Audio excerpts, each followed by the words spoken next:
Bonsoir à tous, j'espère que vous vous portez bien. Alors aujourd'hui, je ne suis pas toute seule, je suis accompagnée de ma sœur Nana Nyunga de la Motivation Puissance 1000.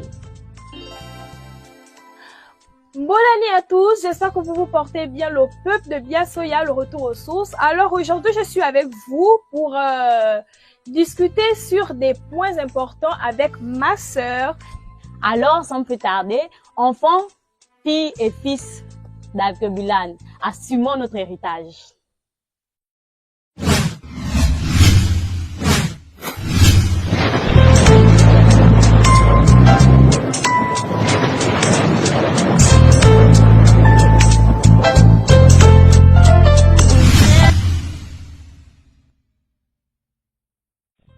Dignes fils et filles de la tradition, nous avons été formatés. On nous a imposé la conviction que croire en Dieu, c'est être chrétien, justement pour nous amener à régner notre forte spiritualité. C'est lors de la prise de conscience collective. Personne ne peut apprendre à un Africain qui est Dieu ou comment croire en lui. Ce sont nos rites traditionnels qui nous servent dans un autre emballage. Et ce bébé-là, la logique de notre continent voudrait que l'on n'attende pas un jour dans la semaine pour vivre sa spiritualité. Elle est notre quotidien. Elle est entièrement intégrée dans notre mode de vie traditionnel. Elle est notre identité Azam.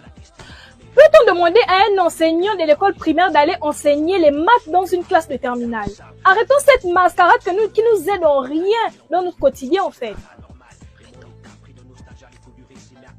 Nous avons besoin de revenir sur les fondamentaux, non seulement sur notre spiritualité, mais aussi sur notre histoire, qui semble, comme par hasard, commencer dans les livres d'histoire à l'arrivée des Occidentaux sur notre continent. Même nos ancêtres n'étaient même pas informés. Nous devons reconnaître notre spiritualité et compter avec. Pour cela, il nous revient de la valoriser.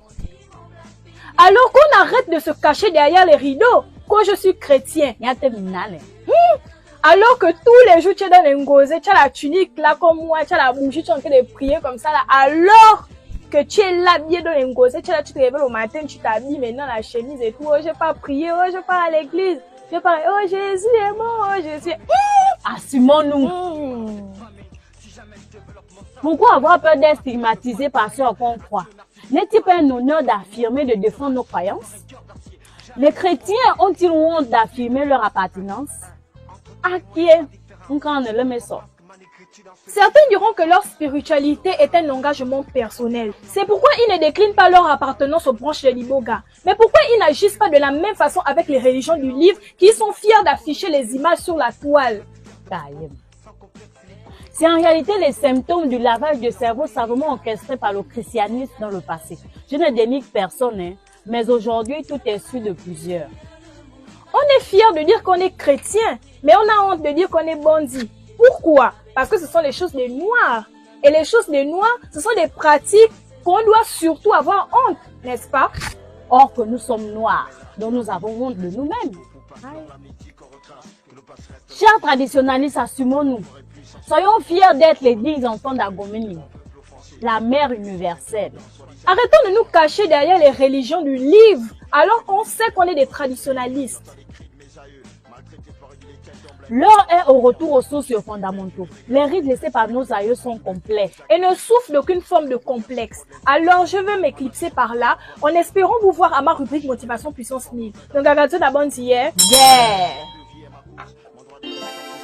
Alors moi aussi je maîtrise la technologie, alors je vous souhaite une bonne soirée. Si leur esclavagisme, vous avez qu'à tomber vite, qui incessamment appauvrit mon continent, mais heureusement mes sentiments, mélancoliquement dans la rage, on ne passe pas la poire, je le sais.